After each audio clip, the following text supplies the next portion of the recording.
Nobita ने जमीन पर कपड़े का एक सेट रखा और अपनी छड़ी हिलाई। तभी एक नया गुब्बारा बना। डोरेमोन भी मोहित हुए। मूलतः माँ की इच्छा पर छड़ी आई, जिससे वे सर्दियों में पत्तियों की सफाई करें, पर गर्म कमरे में विश्राम को वरीयता दी। फिर दोनों बहस करने लगे। आखिरकार वे दोनों मजबूरी में बाहर गए, लेकिन हवा से ठंड इतनी तीव्र थी कि दोनों कांप रहे थे। ये पत्तियां साफ करना मुश्किल काम था, इसलिए वे दोनों फिर से अंदर चले गए। इस समय उन्होंने एक उपकरण निकाला, जो एक छड़ी थी जो निर्जीव चीजों को हिला सकती थी। अगले ही पल डोरेमोन ने छड़ी हिलाई और पत्तियां खुद ही उड़ने लगीं और जल्द ही पूरा बगीचा साफ हो गया। दोनों बहुत खुश हुए और वापस आराम करने चले गए। लेकिन माँ ने नोबिता को बाजार जाने को कहा।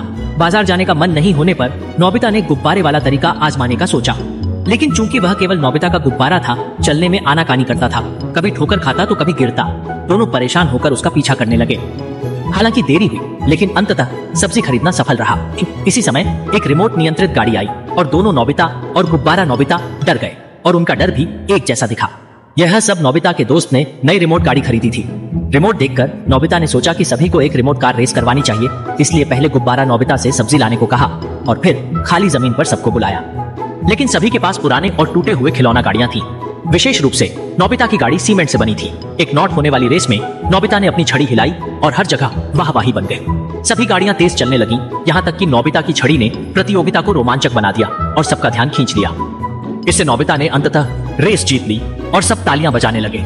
शाम को घर लौटने पर नोबिता की माँ बहुत गुस्सा हुई कि सब्जी खरीदने में इतना वक्त क्यों लगा और बिना सब्जी के वापस कैसे आए। फिर पता चला कि गुब्बारा नोबिता वापस नहीं आया, ज्यादा की बाहर। फिर उन्होंने चारों ओर गुब्बारा खोजा और उसे बिजली के खंभे पर पाया। नोबिता द्वारा बनाया गया गुब्बारा भी कुत्ते का शिकार बन गया। क्या ये पूरी तरह से नोबिता की तरह था? अगर आपके पास एक ऐसी छड़ी होती तो आप क्या करते? इसे देखकर लगता है कि आप भी एक पक्का प्रशंसक हैं। लाइक कर दीजिए और अगली बार मिलते हैं। सभी खेल सकते थे, फिर भी नोबिता को खेलने से रोका गया। शिजुका क्रोधित हो गई जब उसने देखा कि सुनेओ हमेशा जानबूझकर नोबिता को बाहर करता। उसने निश्चय किया कि वो भी नहीं खेलेगी और नोबिता को साथ ले गई। नोबिता अपने आप में खिन्न था और शिजुका को मुसीबत में डालने का पछतावा हो रहा था। तब उसने डोरेमोन से सहायता चाही। जब उन्हें एक स्पेस गेम मिला जो बड़े गुब्बारे से खेला जाना था, नोबिता ने शिजुका को भी खेलने का निमंत्रण दिया। गुब्बारे के रॉकेट पर सवार होकर सभी ने सैर की। इस बीच नोबिता की अंडर परफॉर्मिंग ड्राइविंग से सभी चिंतित हो गए। अंततः उन्होंने अपने इन्फ्लेटेड गुब्बारों का पता लगाया। यहाँ पहाड़ और वन क्षेत्र मौजूद थे। स्थल पर सुरक्षित उतरान हुआ। फिर साहसिक कायरनव का आरंभ हुआ। चूंकि क्षेत्र गुब्बारों से संरचित था, यात्रा में उत्साहित कूदफांद हुई और इस अद्वितीय जगह पर गुब्बारों के प्राणी भी थे। घूमते हुए प्यारे गुब्बारे जीवों को देखकर सभी बहुत खुश थे। लेकिन अगले ही पल जंगल से एक जानवर की आवाज आई। यहाँ पर भी राक्षस थे। डोरेमोन ने सभी को एक एक लेजर गन दी। अब सही मायने में अंतरिक्ष एडवेंचर शुरू हो गया। इसके बाद सभी ने पहाड़ चढ़ना शुरू किया और राक्षसों के निशान ढूंढने लगे। लेकिन नोबिता गलती से गिर गया, परंतु गुब्बारों से बने होने के कारण वह तुरंत वापस उछल आया। डोरेमोन और शिजुका ने यह देखने के बाद खुद भी छलांग लगा दी। इतनी आसानी से उछलते हुए ऊपर चढ़ सकते थे तो किसी ने चढ़ाई क्यों करनी थी? सभी ने सीधे उछलकर चोटी पर पहुंचने का फैसला किया। इसके बाद कुछ ही उछालों में सभी पहाड़ की चोटी पर पहुंच गए और फिर वहीं पर राक्षस दिखाई दिए। सभी को देखकर वे भागने लगे, लेकिन फिर सोचा कि ये तो गुब्बारों के बने हैं, इससे डरने की क्या जरूरत। नोबिता ने अपने शूटिंग कौशल का उपयोग करके एक एक करके सभी राक्षसों को मार गिराया। तीनों ने पंखों वाले डायनासोर की सवारी भी की।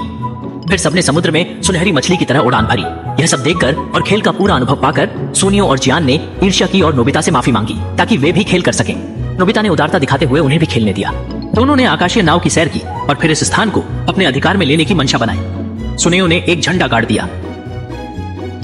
शाम को जियान और सुनियो की माँ नोबिता के घर आईं। दोनों घर पर नहीं लौटे थे, जिससे सब चिंतित हो गए थे। फिर दोनों ने निर्णय लिया कि वे बांस हेलीकॉप्टर लेकर जगह की जांच करेंगे और पाया कि दोनों उन ग्रह पर थे।